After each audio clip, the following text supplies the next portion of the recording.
Bonjour à tous et à toutes. Nous nous trouvons actuellement dans le secteur de la production. Dans un premier temps, nous allons vous présenter la préparation de chimiothérapie, nutrition parentérale, préparation stérile et non stérile avec Laurane.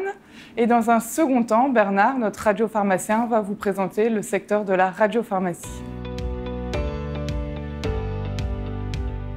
Alors la première étape est la prescription par le médecin au moyen d'un logiciel de prescription informatisé. La seconde étape est l'analyse de la prescription. Le pharmacien hospitalier va vérifier le schéma, la dose et la stabilité. Ensuite, la prescription est validée par le pharmacien hospitalier, ce qui déclenche l'impression d'une fiche de fabrication et des étiquettes. Le pharmacien hospitalier transmet la fiche de fabrication et les étiquettes à l'assistant en pharmacie via le passe-plat. Vous pouvez voir à travers celui-ci la préparation des chimiothérapies par les assistants en pharmacie. Les assistants réalisent la préparation sous haute afflux laminaire verticale, ce qui les protège contre une toxicité potentielle de ces médicaments, tout en garantissant la stérilité de la préparation. Le pharmacien hospitalier va vérifier la dose lors de la préparation de la chimiothérapie et ensuite on appose l'étiquette.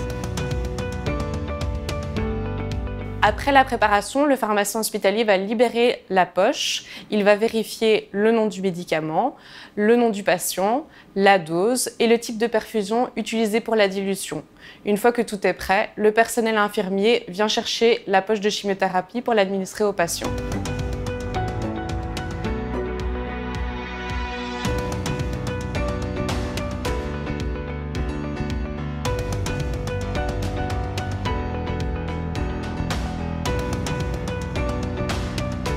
Oui, à l'hôpital, nous effectuons des préparations non stériles et stériles. Les préparations non stériles incluent les préparations magistrales et officinales, c'est-à-dire les gélules, les sirops, les suppositoires, les crèmes. Je peux vous montrer un exemple. Donc pour l'instant, l'assistant en pharmacie prépare une crème à l'aide de la Topitec. Il va d'abord introduire les principes actifs et ensuite la base de la crème dans la Topitec. Celle-ci va réaliser une préparation homogène. Nous utilisons également un logiciel de préparation qui va guider l'assistant à chaque étape de la préparation. Nous effectuons également des préparations stériles comme les diffuseurs portables d'antibiotiques et les perfusions prêtes à l'emploi de morphine. Donc, la nutrition parentérale, c'est le fait de suppléer artificiellement l'alimentation aux patients par voie intraveineuse en évitant le tube digestif. La première étape, c'est la prescription par le médecin. Ensuite, le pharmacien hospitalier va analyser la prescription. Une fois la prescription validée, la préparation va pouvoir commencer. Les préparations sont réalisées de manière stérile en respectant des règles strictes d'asepsie.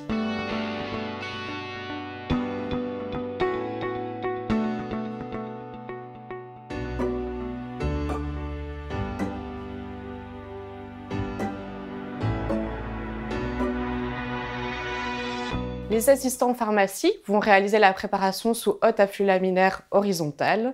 Il y a une assistante stérile qui va faire la préparation des poches dans le flux et une aide stérile qui va lui donner les suppléments à ajouter dans la perfusion. Ensuite, la poche va pouvoir être emballée et étiquetée et le personnel infirmier va venir chercher la préparation.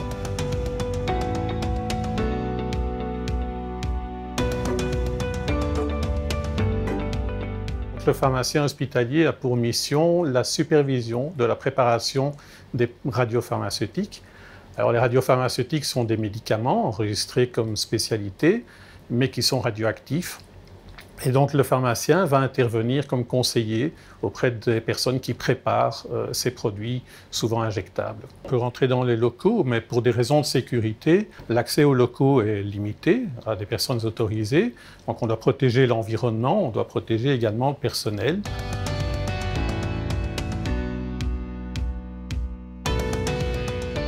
Et pour le personnel, par exemple, on porte un dosimètre personnel qui va mesurer l'irradiation qu'on reçoit. Et nous avons également des compteurs, comme ce compteur Gégère, qui nous permettent de mesurer la radioactivité ambiante pour détecter une exposition potentielle. Alors, les médicaments radioactifs sont préparés dans une enceinte qui est blindée, qui va permettre de limiter l'irradiation du personnel et qui va aussi permettre de maintenir la stérilité des produits qui sont en général injectables.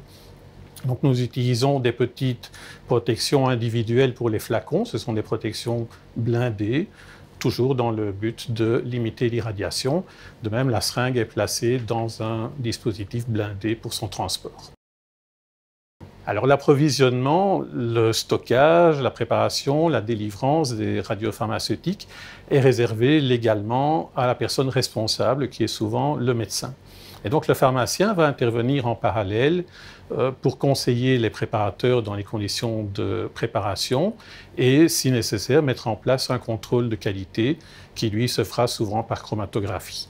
Et donc la journée d'un pharmacien qui est très polyvalent va être très variée. On peut aller de la distribution de médicaments à la gestion d'essais cliniques et jusqu'aux préparations, voire aux préparations à haut risque.